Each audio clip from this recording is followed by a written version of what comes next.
Okay, I'm T, and I'm here to continue our discussion about gratitude in terms of the practices that we can implement to start to really cultivate this powerful, powerful energy of gratitude in our lives. And so last time I talked to you more about the idea of it and a few quotes around it.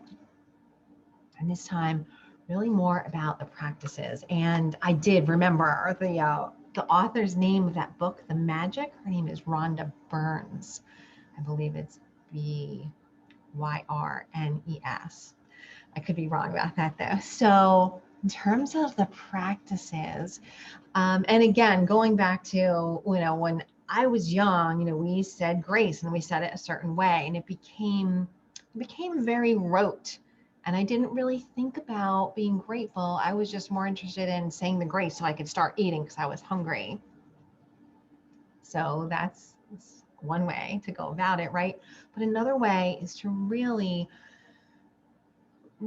feel into, like, wow, I have some tea here, and I'm very excited. Actually, I'm going to fill my teacup while I'm talking to you and be very grateful that I have this tea to warm me up and to hydrate my body and maybe help it detoxify, just all these things to be mindful of when we begin to eat or drink.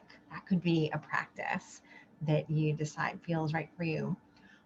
Another one could be on waking, right? So waking up and deciding, you know what, every morning when I wake up, I mean, unless something's on fire, I am going to take 5 minutes and I'm going to think about what I'm grateful for. I'm grateful that I opened my eyes this morning. I'm grateful because I'm going to be able to see my child. I'm grateful for this experience that I know is awaiting us, whatever it is.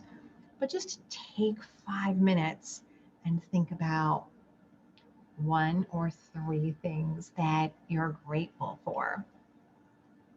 Could do that also when you're retiring and you go to bed in the evening, taking 5 minutes or maybe 30 seconds if you fall asleep quickly, like I do. Just try to take a few moments to think about what was the best part of my day today and go through, and probably more than a few great parts will come up, and then you get to decide which one was the best, right?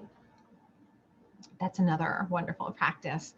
Um, you could cultivate a gratitude practice while you're walking, right? Going for a half mile or a 2 mile walk, but like, what am I grateful for? And here's an extra tidbit. And I believe that Rhonda in the book, The Magic, does go into this a little bit, not just listing what you're grateful for, but going a step further and say, I'm so grateful for X, whatever it is, because of why. So I could say,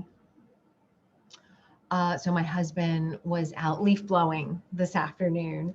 I'm so grateful that my husband was leaf blowing because I know that brings him joy. That's one. I'm so grateful that my husband was out leaf blowing because he's getting fresh air, which is so good for him. I'm so grateful my husband was out leaf blowing because he was moving his body and doing some serious lifting, because that leaf blower that he carries is no joke. I'm so grateful. This is number four.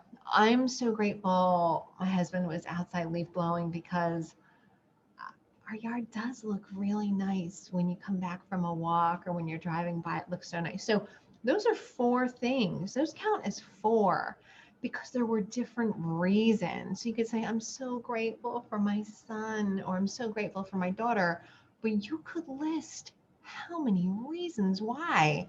And that is what gives it power, because that's what, it starts you thinking about why in so many different directions. And that's a lot of energy. It's more specific rather than I'm so grateful for my daughter. And that's good too. I mean, that's a great place to start. But you can even go deeper and further and invite yourself into more of a practice with those reasons. So I love that piece. Another thing that you can do is you can bring other like props into your gratitude practice. So you could say maybe it's part of your morning practice or maybe part of your evening practice. You could light a candle when you're having your tea, and you could think about a few things that you're grateful for. And then lighting the candle just becomes a way for you to get yourself into that mindset and to call that energy, and you know you're dropping into a nice space of gratitude. It could be, and I don't have a crystal right with me, but could be a crystal. Now I have a really nice, I got it from my yoga studio, an aquamarine crystal that's nice and smooth, and I keep it under my pillow. And so oftentimes, not all the time, but oftentimes when I'm going to bed, I'll hold the crystal and I'll just think of those three wonderful things that happened today. And then I'll just put it right back under my bed. I'll just lie there with it. And I think Rhonda in her book has a practice with a crystal. It might be a little bit different, but all these are fluid, whatever feels good to you, however that feels good to you. And there's another practice that you can use. You can use anytime, and you can use this when things don't seem to be going your way or the way you had planned or the way you had desired or expected them to go. It's one question, and this question is one of my favorites. It's what's great about this? And if you're not in the right space yet for that, it's okay. You might just be thinking, nothing's great about this. T, I don't know what you're talking about. You're full of hooey. Nothing's great about this. But I'll just give you an example that came to mind as I was thinking about this. A number of years ago, the four of us took a trip to Hershey Park. It's not so far of a drive for us. So we took a trip to Hershey Park. We brought the boys, and I am a giant roller coaster rider. Love roller coasters. I don't care how fast they go. I don't care if they go upside down. I don't care if they spin you out crazy. I love roller coasters. So, and I had two boys, and I was so excited for the four of us to go on these roller coasters together in two cars. My husband would be with one boy and I would be with the other one, and then we could switch, and then I could be with my husband, and it was going to be so great. And I had this all built up. So we get there. And they have a lot of roller coasters there, and they do a great job, of course, while you're in the park marketing the roller coasters, like you have to ride, whatever. And they tell you how fast it goes and everything else. So we get there, and my one son is like, yeah, this is going to be great. And my other son is like, no, I don't really feel like it. That's not my thing. And it wasn't like, I'm so scared, help me not be scared. It was like, no, that's not really my thing. And I was like, what? Seriously? Oh no. So I'm like going in my head like, wow, this is not turning out how I thought. Are you kidding me? How can this be? I had this whole thing planned. Duh. And I did ask myself this question. I asked myself, what is great about this? How could this be great? And I remembered that when we had passed, it was kind of towards the entry of the park, when we had passed the place where they, sometimes they have at amusement parks where you can get your caricature drawn. Well, my son was like, wow, that looks like a lot of fun. That would be great. I would love that. And, we're like, yeah, that sounds great, but like, let's, we got rides to ride here, so let's get on this. And so, we went about our experience. That was the son who was not so into roller coasters. So what could be great about this? So I said to my husband, who also loves roller coasters, I said, why don't you guys ride the coasters? There's some lines, so it's going to take you a while, and then we will go back and we'll get that caricature that he was looking for done. And so I took a moment, let it come to me, and created that experience. And that was, I can't remember how many years ago, maybe 5 years ago, something. That caricature is still in his closet where he can see it's hanging up.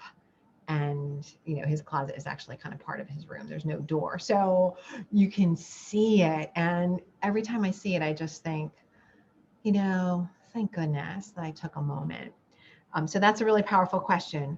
What is great about this, or what could be great about this? Because there are endless possibilities.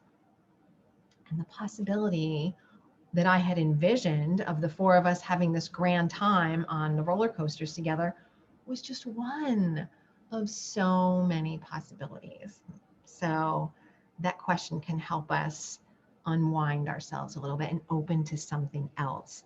And I'm pretty sure I took a few breaths in there to help open myself and open to other possibilities. So that's trying to see, is there anything else that I wanted to say here? There is one more thing about gratitude. It's about, us feeling and expressing gratitude, right? Opening to other possibilities. And there's the other piece of this, because there is no giving without receiving. There's no receiving without giving.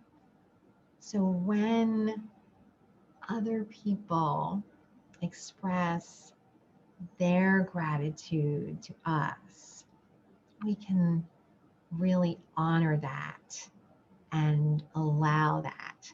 And if you are a woman between the ages of 18 and 118, I'm just going to go out on a limb and say, at some point in your past, perhaps someone gave you a compliment, whether it was about your hair or your outfit or your makeup or your handbag, whatever it was, that was something about your person as you moved through the world. Oh, I love that shirt. There may have been a time where you deflected that, right? And you didn't express the appreciation for that compliment that they were trying to give. They were trying to give that. So there's so many ways we do this, right? Like, oh, this old thing, it's 5 years old. I got it at Target off a clearance rack. And we diminish. And a lot of times we have great intentions for that, but we're not honoring the compliment that was given. Like, oh, thank you so much. I feel great when I wear this, whatever it is. So expressing gratitude comes in lots of different flavors. So that's the last thing I wanted to leave you with. Would love to hear about any type of experience or gratitude practice that you are thinking about implementing, that you've already implemented, whatever stage you're at. I would love to hear about it. And I'm going to say right now, it's 2020. We are moving into the holidays.